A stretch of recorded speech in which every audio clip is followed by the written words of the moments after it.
안녕하세요. 2020학년도 캡스톤 디자인을 맡게 된 충남대학교 링크플러스 사업단 김영아입니다. 여러분들 만나게 돼서 반갑습니다. 음, 어, 오늘 수업은 수업 안내를 드리겠습니다. 수업 일정 그리고 평가 방법 그리고 간단한 설명이 있을 예정입니다. 캡스톤 디자인이 무엇인지 아직 잘 모르는 학생들을 위해서 슬라이드 한 장이 있습니다. 보통 캡스톤 디자인은 마지막으로 올려놓는 돌의 의미이다. 이런 의미가 있는데 이렇게 돌을 쌓을 때 피라미드를 쌓을 때 제일 위에 정점이 될 수 있는 것을 캡스톤이라고 보통 표현을 합니다. 그 이유는 보통 이제 캡스톤 디자인 학문 분야별로 습득한 전문 지식을 바탕으로 해서 산업체에서 필요로 하는 작품이나 아니면 공인으로서 본인들이 어, 그 제작 가치가 있는 작품들을 학생들 스스로 설계를 하고 제작 평가하는 것을 말합니다. 이러면서 창의성 그리고 실무 능력, 복합학적 어, 복합 학제적인 팀워크 그리고 발표 능력 향상, 리더의 역할을 수행할 수 있는 그런 교육 프로그램입니다. 과거에는 이렇게 약간 공대 스타일의 그런 캡스톤 디자인 정의가 있었다면은 요즘에 새롭게 부각되는 거는 인문사회 계열 캡스톤 디자인이라는 것은 문제 해결이라는 개념을 적용을 해서 학과 특성에 맞는 사회적 현안 또는 기업 경영 등의 문제를 주제로 선정을 하고 그런 문제 해결 방안을 도출하는 형태로 운영하는 것을 캡스톤 디자인이라고 합니다. 즉 기업에서 필요로 하는 제품 아니면 사회에서 필요로 하는 제품을 학생들 스스로 설계를 하고 제작을 해서 창의성과 실무 능력, 팀워크, 리더십을 보유한 전문 인력을 양성하는 실습 위주의 교육 프로그램이라고 할 수 있습니다. 교과목 현황입니다. 이 중에서 제가 맡은 것이 화요일에는 산업연계 캡스톤 디자인 해서 공대 1338에서 이루어지고 있고요. 그 다음에 목요일에는 사회문제 해결 캡스톤 디자인이 이루어지고 있고요. 금요일에는 창의 어드벤처 디자인이 이루어지고 있습니다. 산업연계 캡스톤 디자인은 기본적으로는 산업체의 애로사항을 해결하는 것입니다. 그래서 가능하면은 산업체 인사들의 멘토링을 받아서 하는 것이 좋은데 필수사항은 아닙니다.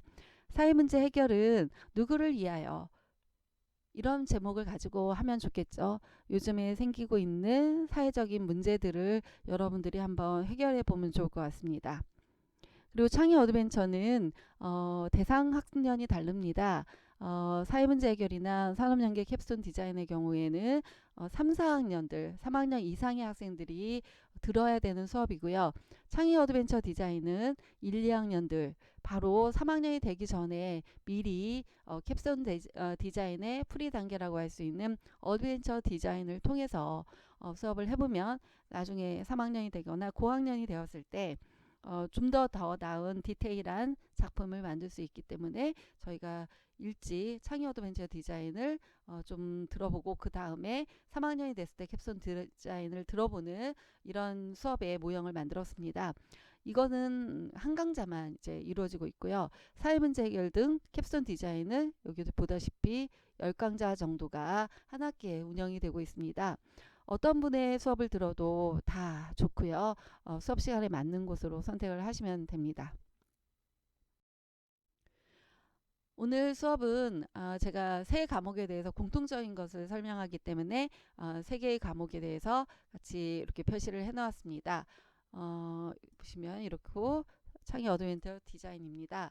수업 인원은 지금 40명 정도로 해놓았는데 산업연계 캡스톤 디자인만 지금 추가 신청을 원하는 학생들이 10명 정도로 보입니다. 그래서 한 50명 정도가 운영이 될 것 같고요.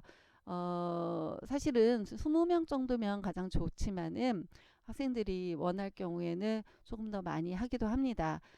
팀으로 운영하기 때문에 3명씩 구성을 해야 될 것 같습니다. 특히 이번에 코로나19 때문에 저희가 면대면으로 수업을 하지 못하고 면대면으로 팀을 이루어서 프로젝트를 수행하기가 어려운 상황이 되었습니다.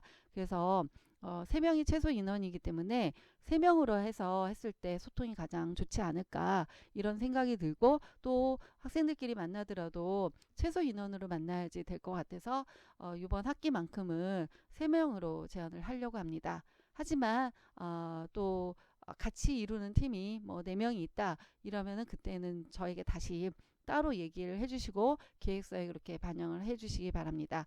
팀을 구성하고 계획서를 하는 거는 다음 주에 다시 설명드리기로 하겠습니다. 캡슨 디자인 수업 세부 일정입니다. 3가지 수업을 모두 보여주기는 어려워서 우선은 예시로 산업연계 캡슨 디자인 화요일 것입니다.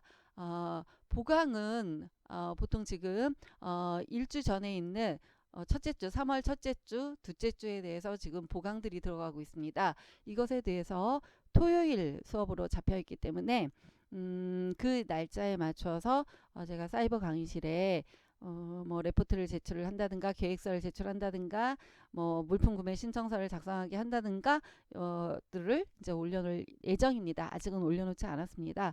그래서 보강이 있는 요 수업에 대해서는 직접 나오거나 그럴 필요는 없고요. 사이버 강의실에 제시한 것만 확인해서 잘 이루어지면 좋을 것 같습니다.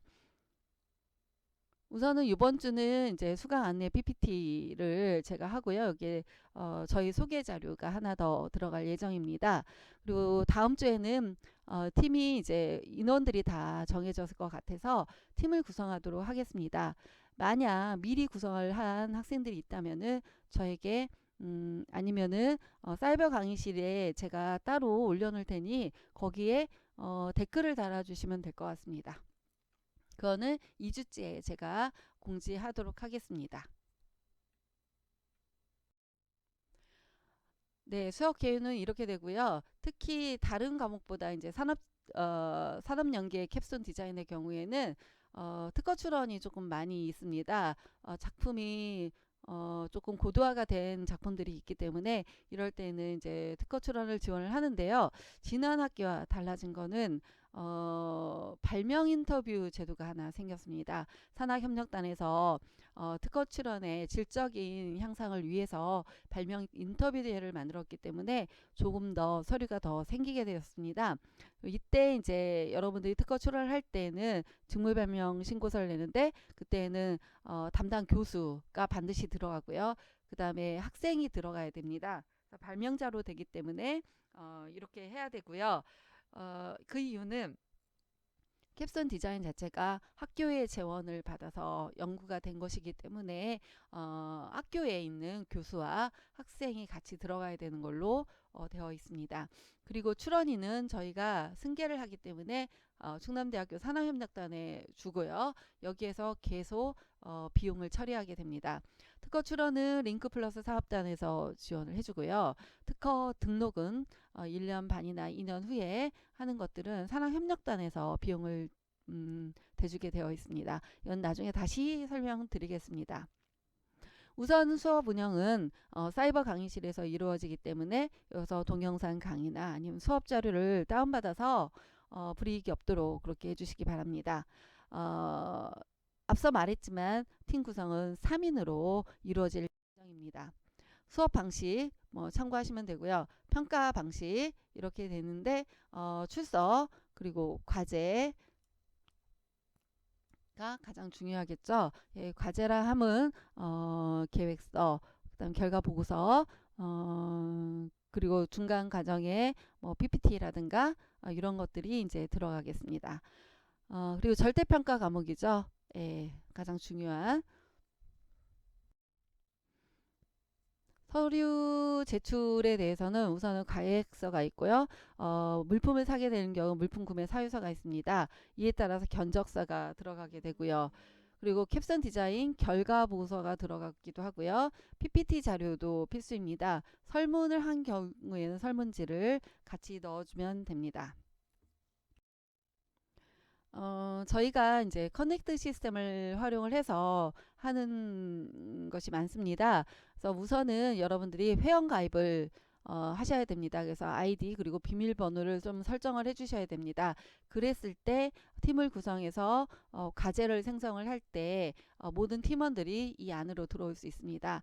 현재 이걸 이용할 예정이긴 하지만 출석 문제 때문에 사이버 강의실을 우선 사용을 하고요. 그런 다음에 좀 정상화가 되면은 이 커넥트 시스템을 활용하도록 제가 다시 안내하도록 하겠습니다.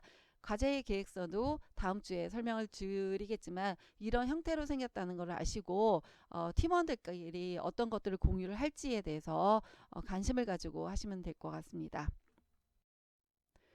주제 발굴에 이제 어려움이 있을 경우에는 대학가 지역에 상생하는 지역 문제 해결 이야기라는 책자가 있습니다. 이건 2주 수업 자료에 제가 올려놓을 예정이니 이때 팀을 구성을 하면서 주제를 정하면 좋을 것 같습니다. 그리고 대전 시민들을 통해서 문제점을 발굴한 것이 또 하나 책자가 있습니다. 이것도 2주째에 아니면 3주째에 올려놓을 예정이니 참고하시면 될 것 같습니다. 산업연계 캡스톤 디자인을 보시면은요. 그리고 뭐 사회문제 해결형 마찬가지입니다. 3학년 이상의 재학생 그리고 외국인 학생 되고요. 그다음에 한 명은 팀장 그리고 나머지는 팀원으로 계획서를 작성하면 됩니다. 그리고 경우에 따라서 전담 변리사 아니면은 NGO 단체의 뭐 장이라든가 아니면은 공무원 조직의 전문가들 이런 분들이 멘토링을 해줄 수 있는데 현재로서는 상황이 어려운 상황이라서 이거는 생략될 수 있을 것 같습니다. 그리고 하나 달라진 거는 우수 작품이라고 교수가 판단을 할 경우에는 리빙넷 프로젝트로 추가 지원이 가능합니다. 그래서 본인들이 하는 것들이 좀 리빙넷 프로젝트로 가능한 것 같다라고 판단이 된다면은 계획서를 적을 때 뭐 예산을 더 크게 잡는다든지 이렇게 해도 될 것 같습니다. 지금 현재로는 한 클래스에 한 팀 정도 300만 원 이내에서 지원을 할 예정입니다. 이거는 4월 중순이 지나서 판단을 해야 될 것 같습니다. 산업연계와 캡슨 디자인 운영 현황입니다. 다음에 설명을 하기로 하고요. 이거는 산업연계형일 수도 있고 지역문제 해결형일 수도 있습니다. 온천문화축제에서 문제가 되었던 젊은 층들이 많이 오지 않는다는 이유를 가지고 우리가 포토존에서 어떤 옷을 입고 사진을 찍으면 좋을까 그리고 사람들을 끌어당길 수 있는 매력적인 어떤 복장은 없을까 이랬을 때 저희가 이제 그 타월지로 만드는 그 목욕이라는 이미지 때문에 타월지를 가지고 가운하고 그다음에 양머리띠를 만들었습니다. 이런 것들을 가지고 그 온천문화 축제 때 제시를 했고요. 굉장히 많이 홍보가 되었고 온천문화 축제가 활성화되는 데 기여를 했습니다. 또한 이때 이런 학생들이 만들었던 수비도 온천 계란 이게 전부 다 그 캡선 디자인을 통해서 만들어진 제품들이에요. 온천 뭐 목욕 가운도 마찬가지고요. 이런 것들을 판매를 함으로써 아주 저렴하게 기부금 형태로 했습니다. 이렇게 해가지고 유성구 행복누리재단에 기부하는 그런 일들도 했고요. 여기 있는 친구들도 다 캡슨 디자인을 했던 친구들이 와서 봉사활동을 해주었습니다. 네, 학부 지원 내용들입니다. 여기 보면 제작팀은 50만 원 이내, 그 다음 비제작팀은 20만 원 이내입니다. 대신 창의 어드벤처 디자인은 1, 2학년들 대상이기 때문에 이것의 반 수준으로 생각을 하시면 됩니다. 그래서 20만 원, 제작팀은 20만 원 정도, 그 다음에 비제작팀은 10만 원 정도인데 상황에 따라서 이거는 유동적으로 합니다. 창의형하고 산업연계 사회문제 해결 캡슐 디자인은 정확하게 제작팀은 50만 원 이내, 비제작은 20만 원 이내로 하고 있습니다. 그 나머지에 대해서는 여러분들이 참고를 하면 되는데 이거는 2주나 3주 후에 제가 다시 설명을 드리도록 하겠습니다. 예, 문희처입니다. 이거는 그 저희 링크플러스 사업단 행정실에 있는 백경미 선생님입니다. 그 캡슨 디자인에 대해서 문의를 할 때는 출구 6일로 해주시고요. 제 연락처입니다. 8851 그리고 이메일 주소입니다. 직접 올 경우는 여긴데 직접 지금은 어렵겠지요. 네. 그리고 각종 서식은 이곳에 있습니다. 뭐 제가 사이버 강의실에도 올려놓을 수 있지만 들어가기 어려울 경우에는 커넥트 시스템에서 보시면 될 것 같습니다. 이상으로 캡슨 디자인 교과목 설명을 마쳤습니다. 일주이기 때문에 우선 개론적인 설명을 드렸고요. 자세한 설명은 2주나 3주에 다시 전달하도록 하겠습니다. 예, 수고 많으셨습니다. 감사합니다.